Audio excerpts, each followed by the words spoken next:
গা ছমছম করবে প্রথম দেখাতেই। প্রকৃতির এক অপার সৌন্দর্য যেমনি এখানটাতে রয়েছে, তেমনি আবার রয়েছেন নানান অলৌকিকতার গল্প মানুষের মুখে মুখে। আমরা আজ এসেছি বরিশাল শহরের খুব কাছের একটি এলাকা, সদর উপজেলার চাঁদপুরা। এখানে ৫০০ বছরেরও পুরানো একটি দিঘিকে ঘিরে নানান রহস্য ছড়িয়ে ছিটিয়ে রয়েছে মানুষের মুখে মুখে। সে গল্পই জানবো, জানাবো ৫০০ বছরের প্রায় পুরানো এই দিঘির আদ্যোপান্ত। চলুন ভিতরে যাওয়া যাক, জানা যাক এর সব গল্প।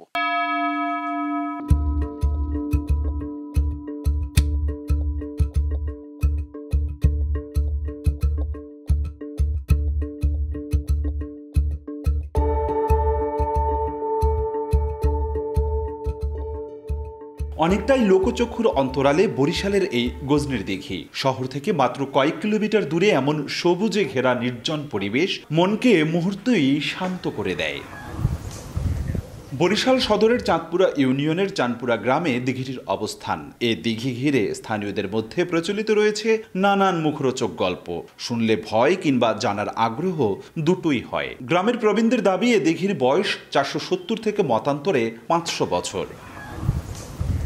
স্থানীয় জনশ্রুতি রয়েছে, বিশুদ্ধ পানির জন্য দিঘিটি খনন করেন মুঘল সম্রাট আকবরের অভিভাবক বৈরম খাঁ। ২৫ একর জমিতে দিঘির খনন কাজে নিয়োজিত ছিল হাজারো শ্রমিক। সে সময় ইসলাম প্রচারের জন্য চাঁদপুরায় বসতি স্থাপন করেছিলেন সুফি সাধক গজনী শাহ। প্রায়ই দিঘির পাড়ে তিনি ধ্যানমগ্ন থাকতেন বলে জনশ্রুতি রয়েছে। তার নামেই দিঘির পরিচিতি হয় গজনীর দিঘি নামে। আমার দাদা আইয়া দেশ বিদেশে ঘুরছে পাগল হালে, থাকার পর এই চাঁদপুর ইউনিয়নের চেহারমানের ১১ পোলা এক মাইয়া, এই মাইয়া রয়েছে বাদুড়া রোগ। এই শেষে ওনারে আনিয়া গোমা কেষ্টকাটি করে আনিয়া এই জমিদারে এই ওনার এই মাইয়ার রোগ ভালো করছে। ভালো করার পর এই শুনছে যে উমুকখানে একটা ডিগি আছে, হ্যাগোই এই জমিদারে এই ডিগি দেখাইয়া সাইড পার ঘুরিয়ে পশ্চিম পাড়ে বইছে, আমি আর যেমন এখানেই থাকবো। এইখানে থাকছে। তা আমাকে জীবনে শুনছি, অনেক কথাই শুনছি, আড়ি পাতি লড়ছে, বড় বড় ড্যাক, এলাকার মানুষে নিয়ে বড় বড় অনুষ্ঠান করছে। আবার ওই ভোরবেলা দিয়ে গেছে, তারা নিয়ে গেছে। সোনার নাও সোনার বইটা এই যে পূর্বপুরুষে ছিল, এখন আছে কিনা তা জানি না। গজনী মল্লিক সে আবার হইলে মুরুম খার বাগনা, বুঝলেন তো? বাগনার কেছিল বাগনা ডিগ্রিটা তো কাটাইছি, তাই তুই যাইয়া ডিগ্রিটা বরিয়া ই করিয়ায়। হ্যাঁ, তাই সেই সময় ডিগ্রিটা ও বর্তে আইসে, যখন ধান দুপুরে লইয়া বর্তে আইসে ওই সময় বুড় ওই গজনী মল্লিকের এই ডিগ্রিতে লইছে, বুঝলেন?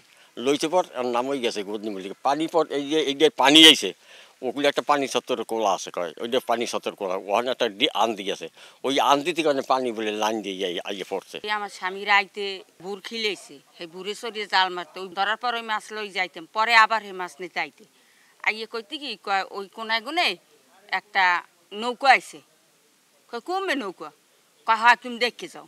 হেবার আইতাম, দেখতাম কি এই পুজো কোনার দিয়ে ছাড়তে আর ওই ঘাট পর্যন্ত যাইতে, ওখানে যাইয়ে নৌকা ডুবি যাইতে। ওই পারে ওই এক মাই আর কি নাই উঠছে, দেখা বেলা একটা খলসে মাছ ভাসি উঠছে।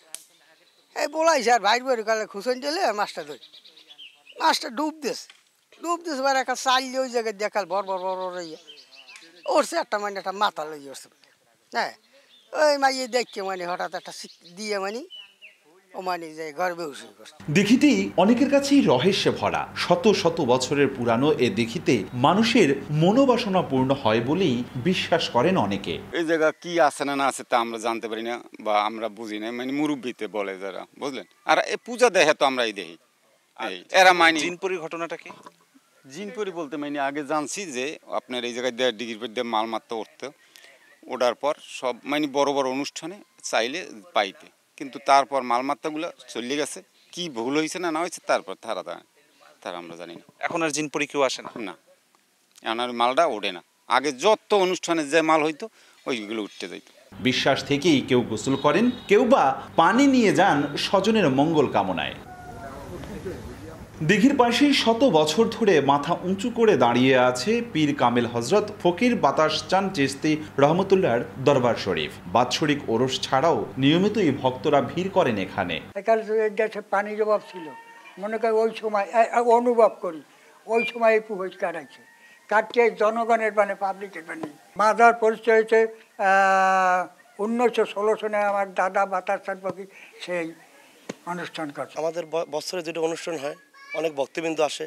এখন মেইন সমস্যা হচ্ছে আমাদের এই মাজারে যে আসার জন্য যে রাস্তাঘাটগুলো আপনারা দেখছেন বা ভক্তবৃন্দ আসতেও খুব কষ্ট হয়। সরকার যদি এই মাজারটাকে আরও দীর্ঘসায়িত করতো বা উন্নয়ন ভালো করতো তাহলে আরও মানে অনুষ্ঠানের লোকজন বেশি হইতো এবং সামনে এই উডানটা এবং রাস্তাটা মেন জরুরি। এই বাড়ির জন্য রাস্তাটা এমার্জেন্সি দরকার এবং এই ডিগির জন্য দরকার। এই ডিগিতে হাজার হাজার লোক আসে, বিকালবেলা বহুত লোক আসে, কিন্তু রাস্তার জন্য মানে ডিগিতে লোকজন আসতে পারে না। তবে পর্যটনের অপার সম্ভাবনাময় ঐতিহ্যবাহী গজনীর দিঘি পড়ে আছে অযত্ন, অবহেলায়। অব্যবস্থাপনা, অবৈধ দখল ও অপরাধমূলক কর্মকাণ্ডের কারণে এই ঐতিহ্য এখন ধ্বংসের মুখে। যাতায়াতের জন্য নেই কোনো সুব্যবস্থা, এমনকি নেই বসার ভালো কোনো স্থান। অথচ সরকার একটু নজর দিলেই পর্যটন খাতে অর্থনীতির চাকা ঘুরতে পারে এই গজনীর দিঘিটিকে ঘিরে। আমাদের বাড়ির এই পাশ থেকে এবং দক্ষিণ পাশ থেকে রাস্তা গেছে, তো এই দিঘির পারে ঢোকার জন্য যে কত হাফ কিলো রাস্তা হবে, এই রাস্তাটুকু বাদ রাইখা পাশের থেকে রাস্তা গেছে, তো মানুষজন এদিকে ঢুকতে পারতেছে না। এই যে গজদিন দিঘিতে 4টে পারে সবাই ঘুরতে আসে, ঘোরার জন্য বসার জন্য একটা ভালো ব্যবস্থা করে দিত, মানুষ বসতে পারতো, ঘুরতে পারতো, কত সুন্দর আলো বাতাস, ভালো লাগতো। এটা সম্পূর্ণটা এখন অনুন্নত এবং কিছু কিছু জায়গা দখল হয়ে আছে। সরকার যদি এখানে উদ্যোগ নেয় তাহলে একটি ভালো সুন্দর একটি পর্যটন স্পট হবে এবং এটি দৃষ্টিনন্দন। তখন দেখা যাবে যে দূর দূরান্ত থেকে দেশি বিদেশি পর্যটকরাও এখানে আসবে। স্থানীয়রা বলছেন, দিনে দিনে দিঘির সৌন্দর্য যেমন হারাচ্ছে, তেমনি হুমকির মুখে পড়েছে এর নিরাপত্তাও। ফলে এই পর্যটন এলাকা থেকে বিমুখ হচ্ছেন ভ্রমণ পিপাসুরা। তবুও বিশেষ পালা পার্বণ কিংবা ছুটির দিনে প্রকৃতির সাথে প্রাণে প্রাণ মেলাতে অনেকেই ছুটে আসেন এখানে। শহরের রূপাতলী হয়ে বরিশাল বিশ্ববিদ্যালয়ের সামনে থেকে ভোলা রোড যেতেই চাঁদপুরা ইউনিয়নে এই দিঘি। অপূর্ব অপু, সময় সংবাদ, বরিশাল।